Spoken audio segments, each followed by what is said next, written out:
नमस्कार, आप देख रहे हैं आवाज इंडिया। मैं हूं आपके साथ अंजनी कुमार मिश्रा। महाराष्ट्र में और जिहाद के बाद अब एक और नए तरह के जिहाद के आरोप से मुंबई की राजनीति में विवाद खड़ा हो गया है।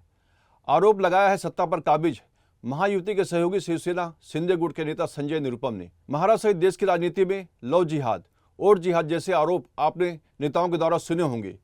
अब एक और नए तरह के जिहाद के आरोप से महाराष्ट्र की राजनीति में विवाद खड़ा हो गया है। जी हाँ, ताजा आरोप लगाया है शिवसेना शिंदे गुट के नेता और पूर्व सांसद संजय निरुपम ने।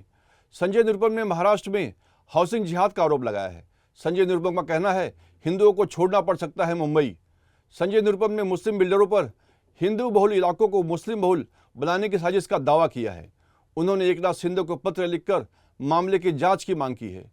उनका कहना है कि मुंबई के कई इलाकों में मुस्लिम बिल्डर एक सुनियोजित रणनीति के तहत प्रॉपर्टी खरीद रहे हैं और वहां केवल मुस्लिम समुदाय के लोगों को घर उपलब्ध करवा रहे हैं। इसके जरिए हिंदू बहुल इलाकों को मुस्लिम बहुल बनाने की कोशिश की जा रही है, जिससे शहर की डेमोग्राफी पर बदलाव जिससे शहर की डेमोग्राफी में बदलाव लाया जा सके।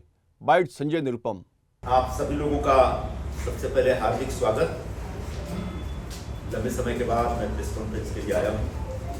आज एक खास सब्जेक्ट लेकर के आपके समक्ष आया हूँ। मैं मुंबई में एक ट्रेंड चल रहा है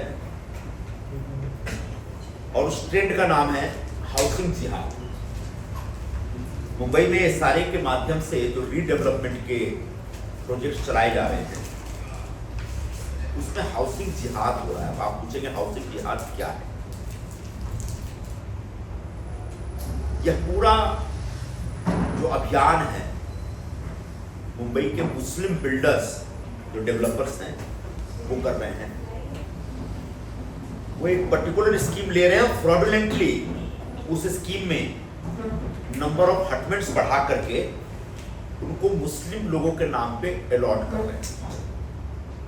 उसका नतीजा ये निकल रहा है कि धीरे धीरे उस इलाके की पूरी डेमोग्राफी बदलती चली जा रही है और जिस प्रोजेक्ट में हिंदू मेजॉरिटी में है, इस प्रक्रिया के कारण वहां हिंदू माइनॉरिटी में चला जा रहा है और मुस्लिम मेजॉरिटी होती चली जा रही है। अगर ये ट्रेंड समय रहते नहीं रोका गया तो धीरे धीरे पूरे शहर की डेमोग्राफी बदलना शुरू हो जाएगा। इसमें थोड़ा वक्त लगेगा, लेकिन समय रहते एक एक्शन लेने की आवश्यकता है।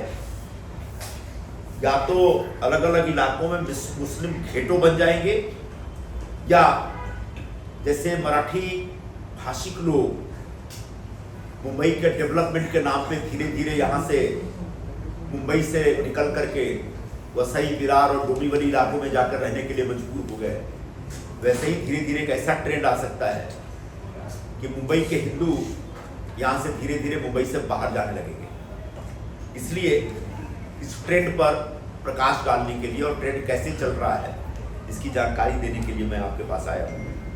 अब तक जो जानकारी मिली है मुझे, खासकर एसआरए के लोगों ने जो बताया मुझे, उसमें बड़े पैमाने पर वेस्टर्न सबॉर्ब में सब कुछ हो रहा है। पश्चिम उपनगर में हो रहा है, गोवंडी और मानपुर इलाके में हो रहा है। वो तो पहले से ही मुस्लिम मेजॉरिटी का एरिया है। बुरला एरिया में हो रहा है, साकिनाका में हो रहा है, बांद्रा में हो रहा है।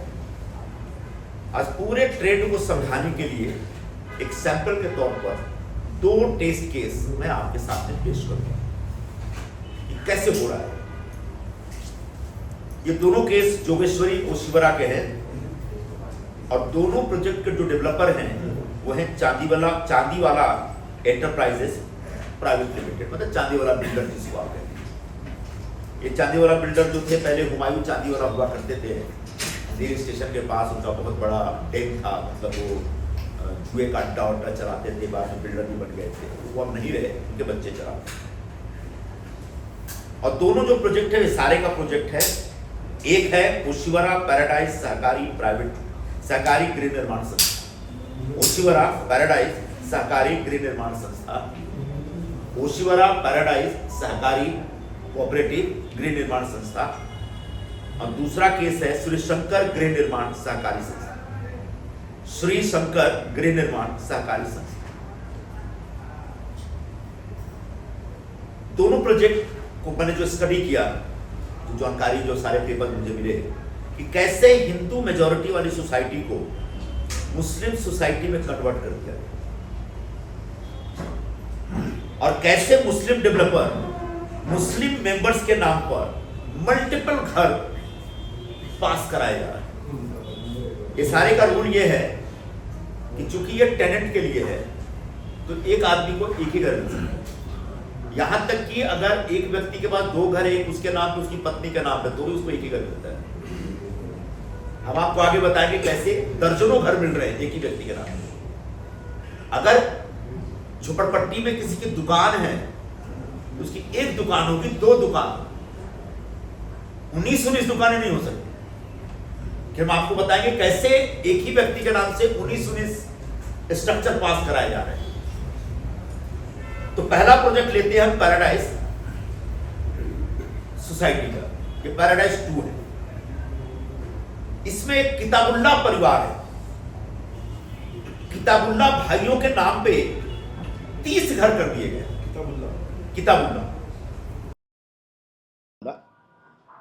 एक भाई है अब्दुल सुभान किताबुल्ला शेख और दूसरे भाई हैं अब्दुल गनी किताबुल्ला शेख। सुभान भाई के नाम पे 17 घर हैं और गनी साहब के नाम पे 13 घर हैं।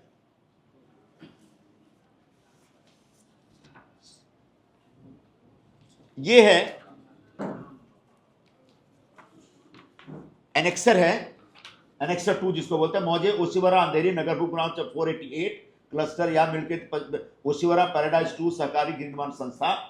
अब यहां से शुरू होता है, ये मुस्लिम ही है, सायरा बानो ये वो करते करते जो नाम अब फाइनल होते जा रहे हैं। उसमें अब आते हैं 48 नंबर पे अब्दुल गनी किताबुल्ला शेख, 49 पे अब्दुल गनी किताबुल्ला शेख, 50 पे अब्दुल गनी किताबुल्ला शेख, 51 पे अब्दुल गनी किताबुल्ला शेख, फिर 54 पे अब्दुल गनी, इसके पहले वाला भी अब्दुल गनी किताबुल्ला शेख। उसके बाद 55, 56 और 57 ये बंद है। आगे जाके पता चलता है कि ये भी इसी परिवार को मिल रहा है, वो भी लेटर है। उसके बाद 58 अब्दुल सुभान किताबुल्ला शेख, 59, 50, 60 और 61 ये 3 बंद है। तीनों बाद में सुभान को मिल रहा है, वो भी एक लेटर है। फिर अब्दुल सुभान किताबुल्ला शेख, अब्दुल सुभान किताबुल्ला शेख, अब्दुल सुभान किताबुल्ला शेख, अब्दुल सुभान किताबुल्ला शेख।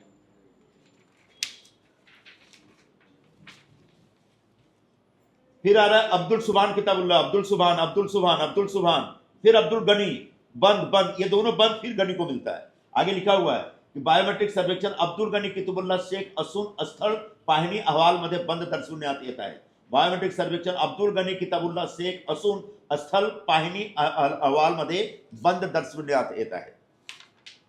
फिर आते आगे अब्दुल गनी किताबुल्ला शेख, अब्दुल गनी किताबुल्ला, अब्दुल गनी किताब, अब्दुल गनी किताब, अब्दुल गनी, फिर एक बंद है।